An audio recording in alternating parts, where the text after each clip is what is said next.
Star అంటే టక్కున గుర్తొచ్చేది ప్రభాస్. బాహుబలి సినిమాతో మన దేశంలోనే కాదు విదేశాల్లో కూడా అభిమానులను సొంతం చేసుకున్నాడు. బాహుబలి తర్వాత భారీ యాక్షన్ మూవీస్ చేస్తూ తనకు వచ్చిన క్రేజ్ను మరింతగా పెంచుకుంటూ కెరీర్లో దూసుకెళ్తున్నాడు. ఇదిలా ఉంటే ఇప్పుడు ప్రభాస్ రూటులో నాగ చైతన్య అని ఫిలిం నగర్లో ఓ వార్త వినిపిస్తుంది. ఇంతకీ ఆ వార్త వెనుకున్న వాస్తవం ఏంటి? బాహుబలి తర్వాత ప్రభాస్ సాహో అనే సినిమా చేశాడు. భారీ యాక్షన్తో వావ్ అనిపించే విజువల్స్తో రూపొందించిన ఈ సినిమాను సౌత్లో కంటే నార్త్లో బాగా మెప్పించింది. ఆ తర్వాత ప్రభాస్ నటించిన రాధేశ్యామ్, ఆదిపురుష్, సలార్, కల్కి ఇలా భారీ చిత్రాల్లో నటించాడు.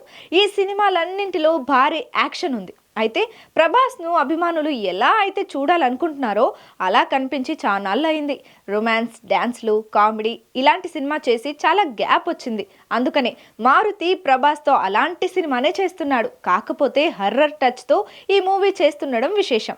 ప్రభాస్ ఫస్ట్ టైం హర్రర్ బ్యాక్డ్రాప్తో సినిమా చేస్తుండడం ఆసక్తిగా మారింది. అదే ది రాజాసాబ్. సమ్మర్లో రాజాసాబ్ థియేటర్స్లోకి రానుంది. ఇక అసలు విషయానికి వస్తే ప్రభాస్ రూటు మార్చి హారర్ మూవీస్ చేస్తున్నట్టే నాగ చైతన్య కూడా హారర్ మూవీ చేయాలని ఫిక్స్ అయ్యాడట.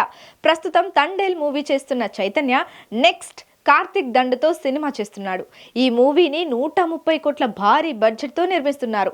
ఇటీవల అనౌన్స్ చేసిన ఈ మూవీని త్వరలో సెట్స్ పైకి తీసుకురానున్నారు. ఈ సినిమా తర్వాత చైతన్య హారర్ మూవీ చేస్తున్నాడు.